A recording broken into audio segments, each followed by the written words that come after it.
খারাপ 3.7 volt lithium ion যে ব্যাটারিগুলো আমার কাছে দেখতে পাচ্ছেন, এই ধরনের ব্যাটারিগুলো আপনারা অনায়াসে ঠিক করে নিতে পারবেন। ঠিক করে নিয়ে আবার নতুনের মতন আপনারা ব্যবহার করতে পারবেন। কেননা এই ধরনের ব্যাটারি প্রায় বাসা-বাড়িতেই পড়ে থাকে। এই ব্যাটারিগুলো আবার নতুন করে ঠিক করে নিয়ে আপনারা নতুনভাবে আবার ব্যবহার করতে পারবেন। কিভাবে আপনারা নতুনভাবে ব্যবহার করবেন বা কিভাবে আবার ঠিক করবেন, আমি আপনাদেরকে সম্পূর্ণ A to Z step by step আপনাদেরকে দেখিয়ে দেবো। যাতে করে এই কাজটা করতে গেলে আপনাদের কোনো রকম অসুবিধে না হয়। একদম সহজ সরল সিস্টেমে দেখিয়ে দেবো আপনাদেরকে। এখানে যে ব্যাটারিগুলো দেখতে পাচ্ছেন, এই ব্যাটারিগুলোর ভোল্টেজ থাকে 3.7 ভোল্ট। অ্যাম্পিয়ার অনেক রকম অ্যাম্পিয়ার থাকে। তবে যেকোনো অ্যাম্পিয়ার বা যত অ্যাম্পিয়ারই হোক না কেন, এই ব্যাটারিগুলো ভোল্টেজ থাকে 3.7 ভোল্ট।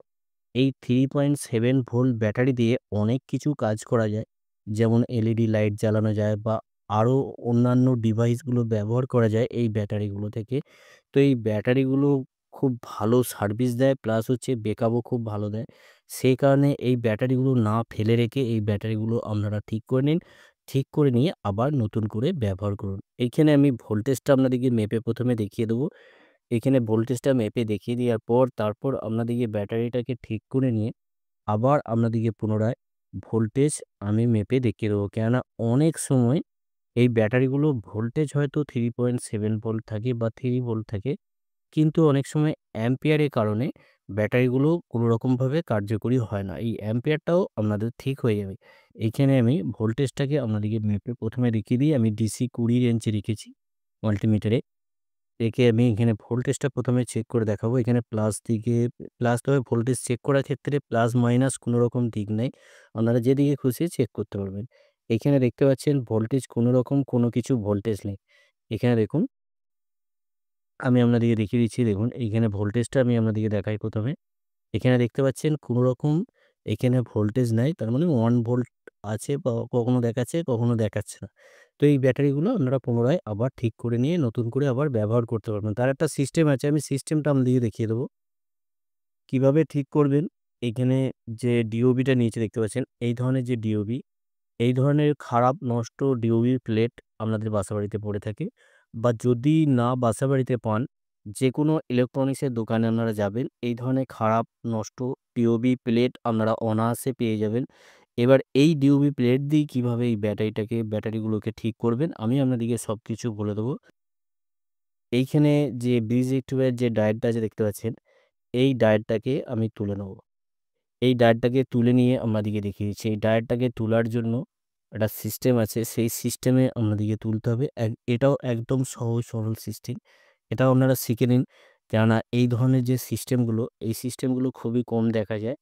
তার জন্য এই সিস্টেমটা আপনারা শিখে নিন, আপনাদের কাজে লাগবে। এইখানে আমি পেস্ট দিয়ে নেবো। এখানে যে ব্রিজ রেক্টিফায়ার ডায়োডটা আছে, এই ডায়োডটা আমি ভালো করে পেস্ট দিয়ে নেবো। পেস্ট দিয়ে নিয়ে তবে এই ব্রিজ রেক্টিফায়ার ডায়োডটা অন্যরকমভাবেও তোলা যায়। আমি আপনাদেরকে কিভাবে তুলবেন আমি সবকিছু ডিটেইলস আপনাদেরকে দেখিয়ে দেবো। এইখানে ভালো করে আমি পেস্ট দিয়ে নিলাম। পেস্ট দিয়ে নেওয়ার পর এইখানে একটা ডিভাইস আমি এর আগের ভিডিওতে আমি তৈরি করে দেখিয়ে দিয়েছি। এই ধরনের একটা ডিভাইস আপনারা তৈরি করে নেবেন। এই ডিভাইসটা আপনাদের যে মোবাইলের চার্জারগুলো থাকে, ওই চার্জার থেকেই চলবে। কোনো রকমভাবে আলাদাভাবে কোনো কিছু দরকার পড়বে না। তবে এই ডিভাইসটা খুবই কার্যকরী ডিভাইস। এলইডি বাল্ব রিপেয়ারিং করার ক্ষেত্রে বা অন্যান্য যেকোনো ক্ষেত্রে আপনারা এই কাজটা ব্যবহার করতে পারবেন। কী কাজের জন্য ব্যবহার করা কার্যকরী বা কী কাজে আপনারা ব্যবহার করতে পারবেন, এই বিষয় নিয়ে আমি সবকিছু এর আগের ভিডিওতে আমি বলে দিয়েছি। আপনারা অবশ্যই ভিডিওটা যেয়ে দেখে আসবেন। এইখানে আমি সরাসরি এখানে চার্জারটা আমি কানেক্ট করে নিচ্ছি। এইখানে একটা যাতে নড়াচড়া না হয় তার জন্য আমি এইখানে ভালো করে একটা চিমটি দিয়ে আমি লাগিয়ে নিলাম। যাতে করে আমি কাজটা সূক্ষ্মভাবে করতে পারি। কোনো রকম সমস্যা যাতে না হয়। এইখানে আমি এবার ডিভাইসটাতে সাপ্লাই দেবো। সাপ্লাই দিয়ে আমি এই কাজটা করব। দুটো চিমটি লাগবে। একটা চিমটিতে আপনারা ধরবেন এইভাবে। আর একটা চিমটিতে আপনারা ব্রিজ রেক্টিফায়ার যে SMD ডায়োডটা আছে, এই ডায়োডটা আপনারা এই চিমটিটা দিয়ে তুলে নেবেন। এইখানে এবার হালকা করে পেস্ট দেবেন। এইখানে পেস্ট দিলেই আপনারা বুঝতে পারবেন একদম সঙ্গে কুইক কাজ। কোনো রকম দেরি হবে না, খুবই তাড়াতাড়ি এই কাজটা করতে পারবেন। আর আপনাদেরকে বলি, এই ডিভাইসটা যে তৈরি করে আপনাদেরকে দেখিয়েছি, আগের ভিডিওতে ডিটেলসে বলে দিয়েছি।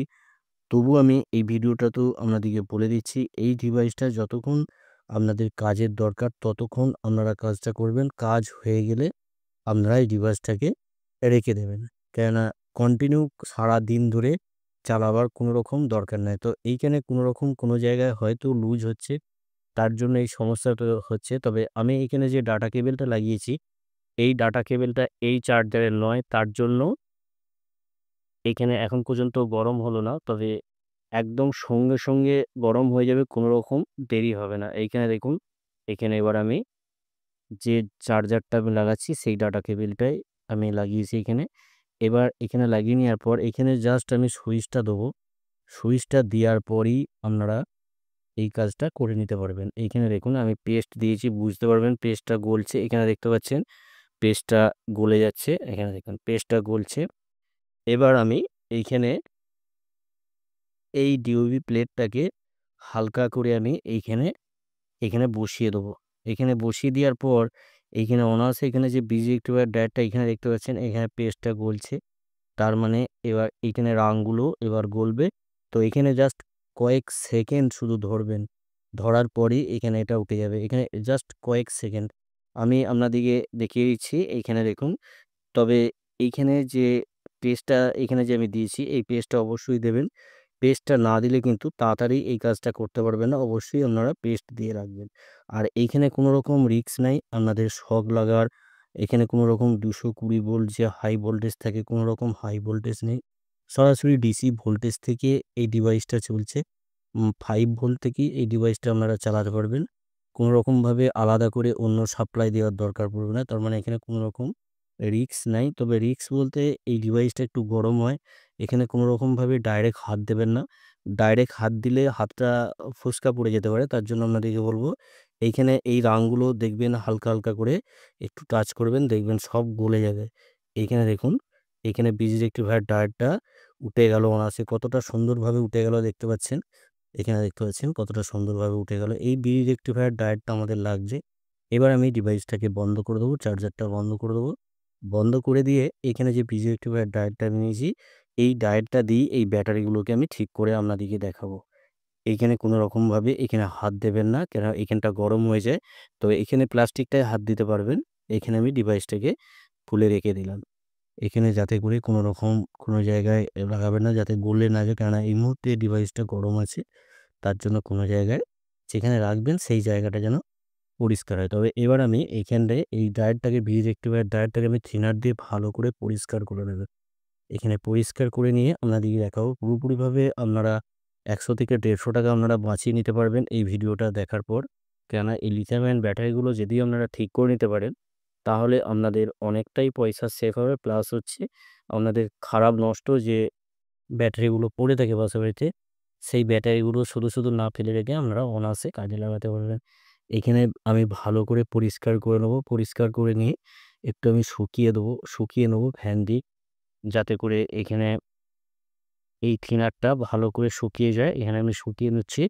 শুকিয়ে নেওয়ার পর আমি একটা জিনিস আপনাদেরকে দেখিয়ে দিই। এইখানে আপনারা লক্ষ্য করলে বুঝতে পারবেন। এখানে দেখুন, এখানে চিহ্নিত করা আছে।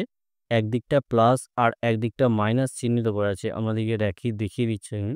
এইখানে আপনারা ক্যামেরায় হয়তো যদি নাও বুঝতে পারেন বা যদি হালকা বুঝতে পারেন, তাহলে আপনারা যখন এই ডায়োডটা আপনারা আ যখন আপনারা প্র্যাকটিক্যালি যখন কাজটা করবেন তখন বুঝতে পারবেন। এখানে বুঝতে পারছেন একদিকটা প্লাস আর একদিকটা মাইনাস। যেদিকটা প্লাস আছে ওই দিকটা প্লাস আউটপুট হবে, আর যেদিকটা মাইনাস আছে সেদিকটা মাইনাস আউটপুট হবে। আশা করি আপনারা বুঝতে পেরেছেন। এখানে প্লাস মাইনাস চিহ্নিত করাতে হবে। আর আমিও ওইভাবেই কানেকশন করব। যেদিকটা প্লাস আছে প্লাস দিয়ে কানেকশন করব, আর যেদিকটা মাইনাস আছে মাইনাস দিয়ে কানেকশন করব। আমি একটা পুরানো ডাটা কেবল নিয়েছি। এখানে দেখতে পাচ্ছেন। মোবাইলের যে ডাটা কেবিলগুলো বা যে মোবাইলের যে কর্ডগুলো দিয়ে চার্জ করা হয়, সেরকম একটা পুরানো আমি নষ্ট একটা ডাটা কেবিল নিয়েছি। এখানে আমি কেটে নিয়েছি। এই ডাটা কেবিলের চার্জিং যে কেবিলটা আমি নিয়েছি, এই চার্জিং কেবিলটায় ৪ টে তার আছে। এখানে দেখতে পাচ্ছেন ৪ টে তারের মধ্যে আমার ২ টো তার দরকার, প্লাস মাইনাস। এই রেড কালারের তারটা দরকার আছে আর ব্ল্যাক কালারের তারটা দরকার আছে। বাকি যে দুটো তার আছে এই তারগুলোকে আমি কেটে নেবো। এই তারগুলো কোনো রকম কোনো কিছুর দরকার নাই। এই তারগুলোকে কেটে নিলাম। কেটে নেওয়ার পর এইখানে আমি ডায়োডটা আপনাদিকে যে বিএলই ডায়োডটা আমি বার করেছিলাম, ওই ডায়োডটা আপনাদিকে আগে আমি প্লাস মাইনাস দেখিয়ে দিয়েছি। এরপরে আমি আপনাদিকে আরেকটা ট্রিক্স বলে দেবো। এইখানে দেখতে পাচ্ছেন যেদিকটা খাঁজ কাটা আছে, ডায়োডটা আমি দেখিয়ে দিই, যেদিকটা খাঁজ কাটা আছে এই খাঁজ কাটা দিকটা সবসময় আপনারা মনে রাখবেন আউটপুট হবে। আর যেদিকটা খাঁজ কাটা নেই ওই দিকটা ইনপুট হবে। এখানে আউটপুটের এই দিকটা প্লাস চিহ্ন আছে। আমি আপনাদেরকে আরেকবার বলে দিই, প্লাস মাইনাস যদি ভুল করেন তাহলে কিন্তু এই কাজটা কোনো রকমভাবেই করতে পারবেন না। এই দিকটা প্লাস চিহ্ন আছে আর এই দিকটা মাইনাস চিহ্ন আছে। আপনারা লক্ষ্য করলে বুঝতে পারবেন, বা প্র্যাকটিক্যাল যখন আপনারা এই কাজটা করবেন আপনারা অনায়াসে বুঝে নিতে পারবেন কোন দিকটা প্লাস আর কোন দিকটা মাইনাস। এইখানে এই কাজটা করার জন্য আমি এখানে পেস্ট দিয়ে নেবো। যদিও কাজটা খুব সূক্ষ্ম কাজ, তার জন্য এই কাজটা খুবই সাবধানের সাথে কাজটা করবেন। অন্য কোনো সমস্যা হবে না। সমস্যা দুটো তারের সাথে যদি টাচ হয়ে যায় কোনো রকমভাবে, তাহলে এই কাজটা যেটার জন্যে করছেন সেই কাজটা হবে না আপনাদের। সেই কারণে আমাদিকে বলবো কাজটা যখন করবেন খুবই সূক্ষ্মভাবে কাজটা করবেন। আর পেস্ট, রং খুব ভালো করে লাগাবেন। তাহলেই কাজটা আপনারা অনায়াসে সূক্ষ্মভাবেই করতে পারবেন, যেভাবে আমি করছি। এইখানে আমি সূক্ষ্মভাবে কাজটা করার জন্য বা খুবই ভালো করে কাজটা করার জন্য আমি এখানে স্ট্যান্ডে লাগিয়ে নিলাম রেক্টিফায়ার ডায়োডটা, যাতে করে কোনো রকম নড়াচড়া না হয়, সূক্ষ্মভাবে যাতে আমি কাজটা করতে পারি। এইখানে আমি প্রথমে ইনপুট কানেকশনটা করব। তো ইনপুট কানেকশনটা করার জন্য আমি এখানে পেস্ট লাগিয়ে নিলাম। এইখানে ইনপুট কানেকশন করার সময় কোনো রকমভাবেই এইখানে দিক দেখার দরকার নাই। আপনারা যেদিকে খুশি লাগাতে পারেন। এইখানে আমি সুন্দরভাবে সোল্ডারিং করে নেব। এইখানে দেখতে পাচ্ছেন একদম সূক্ষ্মভাবে আমি সুন্দরভাবে সোল্ডারিং করে নিলাম। আর একদিকটা আমি সোল্ডার করে দেবো। এইখানে আমি আপনাদেরকে প্রথমেই বলেছি এইদিকে কানেকশন করার সময়, ইনপুটে কানেকশন করার সময় কোনো রকম প্লাস মাইনাস দেখার দরকার নেই। এইখানে দেখতে পাচ্ছেন আমি সুন্দরভাবে কানেকশনটা করে দিয়েছি। এবার আউটপুট যে কানেকশনটা হবে, এখানে আপনাদেরকে আউটপুট কানেকশনটা দেখিয়ে দিই। প্রথমে আমি আপনাদেরকে দেখিয়ে দিই যে চার্জারটা আমি লাগাবো, সেই চার্জার থেকে এখানে ভোল্টেজ পাচ্ছি কি পাচ্ছি না আপনাদেরকে ভোল্টেজটা মেপে পুরো দেখিয়ে দেবো। প্লাস মাইনাসও আপনারা বুঝতে পারবেন। এখানে আমি একটা মোবাইলের চার্জার নেবো। আমি একটা এক্সটেনশন বোর্ড নিচ্ছি। এক্সটেনশন বোর্ড নিয়ে আপনাদেরকে দেখিয়ে দিচ্ছি। এবং প্রথমে মাল্টিমিটারটা অবশ্যই আপনাদেরকে ভোল্টেজ মেপে দেখিয়ে দেবো। এখানে আমি একটা এক্সটেনশন বোর্ড নেবো যাতে করে আপনাদের বুঝতে সুবিধা হয়। আমি একটা চার্জার নিচ্ছি। চার্জার নিয়ে আপনাদেরকে দেখিয়ে দিচ্ছি ভোল্টেজটা কতটা আছে। এটা মোবাইলের আপনারা যে কোনো চার্জার নিতে পারবেন, এতে কোনো রকম সমস্যা নেই। তো আমি এই চার্জারটা নিচ্ছি। এই চার্জারটা নিয়ে আমি এখানে লাগিয়ে নিচ্ছি। এখানে আমি সুন্দরভাবে কেবিলটা লাগিয়ে নিচ্ছি। এখানে কেবিলটা লাগিয়ে নিলাম। এবার এখানে আমি ভোল্টেজটা মেপে আপনাদেরকে দেখাবো কত ভোল্টেজ আছে। এখানে আমি ডিসি 20 রেঞ্জে রাখলাম। রাখার পর এখানে ভোল্টেজটা আমি দেখে নেব কত ভোল্টেজ আছে। আমি বলেছিলাম ওই দিকটা প্লাস হবে। আমি প্লাস দিকে প্লাস চিহ্নে ঢুকেছি, মাইনাস দিকে মাইনাস চিহ্নে ঢুকেছি। এখানে মাল্টিমিটারটা দেখতে হয়তো অসুবিধা হচ্ছে আপনাদের। এবার ভোল্টেজটা আমি মেপে দেখিয়ে দিচ্ছি আপনাদেরকে। এখানে দেখুন, এখানে 5 ভোল্ট থাকার কথা। এখানে দেখুন, এখানে ভোল্টেজ দেখাচ্ছে 8 ভোল্ট দেখাচ্ছে। বাট এটা লোডে যখন থাকবে তখন কিন্তু 5 ভোল্ট হয়ে যাবে বা 4 ভোল্ট হয়ে যাবে। ব্যাটারি যখন চার্জ হবে এটা 4 ভোল্ট হয়ে যাবে। আমি ভোল্টেজটা আপনাদেরকে মেপে আরেকবার দেখাবার চেষ্টা করছি ভালো করে। তো ছোট জিনিস, এখানে দেখুন 6 ভোল্ট দেখাচ্ছে। এখানে দেখতে পাচ্ছেন 6 ভোল্ট দেখাচ্ছে। তার মানে আউটপুট ভোল্টেজ 4 ভোল্ট। যখন লোডে থাকবে তখন অনায়াসে এটা 4 ভোল্ট হয়ে যাবে। তো সাধারণত মোবাইলের চার্জার 5 ভোল্ট, 6 ভোল্ট এরকমই থাকে। এইখানে এবার আমি সুন্দরভাবে, এবার আমি আপনাদেরকে বলেছিলাম এই ব্যাটারিগুলো আপনারা ঠিক করে নিতে পারবেন। তো ব্যাটারিগুলো কিভাবে ঠিক করবেন এবার আপনাদেরকে বলে দিচ্ছি। এইখানে আমি আবার স্ট্যান্ডে লাগিয়ে নেবো ভালো করে সোল্ডারিং করার জন্য। এই ধরনের একটা স্ট্যান্ড আপনারা অনায়াসে অবশ্যই লাগিয়ে নেবেন। এই ধরনের স্ট্যান্ড থাকলে কি হবে, এই কাজগুলো আপনারা সুষ্ঠুভাবে করতে পারবেন। আমি এই ব্যাটারিটা আপনারা এক্সটেনশন একটা তার দিয়েও এই সোল্ডারিংটা করতে পারেন বা এই কাজটা করতে পারেন। তো আমি সরাসরি ব্যাটারিতে আপনাদেরকে দেখানোর জন্য ব্যাটারিতে আমি সরাসরি এখানে ঝালাই করে দেবো। কোনো রকমভাবে আলাদাভাবে তার লাগাচ্ছি না। আপনাদের যদি ইচ্ছা থাকে আপনারা আলাদাভাবে তার লাগাতে পারেন। এইখানে আমি এই দিকটা মাইনাস এখানে কানেকশনটা করে দেবো। তো এইখানে সোল্ডারিংটা আমি করে নেবো সুন্দরভাবে। এখানে মাইনাস দিকে সোল্ডারিং করে নিলাম। আর এই দিকটা আমি প্লাস সোল্ডারিং করব। এখানে দেখতে পাচ্ছেন আমি প্লাস কানেকশনটা ব্যাটারি করে নিলাম। এবার কিন্তু ডিভাইসটা কমপ্লিট হয়ে গেছে। এইভাবে এই ব্যাটারিগুলোকে আপনারা অনায়াসে চার্জ করতে পারবেন। চার্জ করে এই ব্যাটারিগুলোকে অনায়াসে ঠিক করে নিতে পারবেন একটা মোবাইলের চার্জার দিয়ে। এবার আমি এখানে একটা মোবাইলের চার্জার আমি নিয়েছি দেখতে পাচ্ছেন। এইখানে মোবাইলের চার্জারের সাথে আমি সরাসরি কানেক্ট করে দেবো। এখানে কানেক্ট করে দেওয়া মানেই এইখানে এবার সাপ্লাই আসতে শুরু করে দেবে। এখানে অনায়াসে এবার ব্যাটারিটা ঠিক হতে শুরু করবে। আমি আপনাদেরকে ভোল্টেজটা এবার মেপে দেখিয়ে দেবো। এখানে ডিসি 20 রেঞ্জে রাখলাম। এখানে ডিসি 20 রেঞ্জে রেখে আমি ভোল্টেজটা মেপে দেখাচ্ছি এখানে আউটপুট ভোল্টেজটা আছে কি নাই। এখানে প্লাস দিকে প্লাস চিহ্নিত করে আমি কর্ডটা টাচ করব। এখানে দেখতে পাচ্ছেন এখানে ভোল্টেজটা আপনাদের দেখতে হয়তো অসুবিধা হচ্ছে। এবার দেখুন ভোল্টেজটা দেখতে পাবেন এবার পরিষ্কারভাবে। এখানে দেখুন এই মুহূর্তে এখানে ভোল্টেজ আছে। এখানে 4 পয়েন্ট দেখুন এখানে 5 ভোল্ট কিন্তু চলে এসছে। এখানে 5.14 তার মানে তখন 6 ভোল্ট দেখাচ্ছিল। আমি আপনাদেরকে বলেছিলাম 4 ভোল্ট চলে আসবে লোডে। এখানে দেখুন 4.668 ভোল্ট। তার মানে ব্যাটারিটা অনায়াসে ঠিক হচ্ছে। এইভাবে আপনারা যেকোনো লিথিয়াম আয়ন ব্যাটারিকে 3.7 ভোল্ট ব্যাটারিগুলোকে একটা পুরানো ডিওবি প্লেট দিয়ে আপনারা অনায়াসে ঠিক করে নিতে পারবেন। এই ধরনের যে প্লেটগুলো আপনাদেরকে দেখালাম, প্লেট থেকে আমি যে B65 ডায়োডটা আমি এখানে তুলে লাগালাম। এইভাবে আপনারা লাগিয়ে এই ব্যাটারিগুলোকে ঠিক করতে পারবেন অনায়াসে। আশা করি আপনারা বুঝতে পেরেছেন।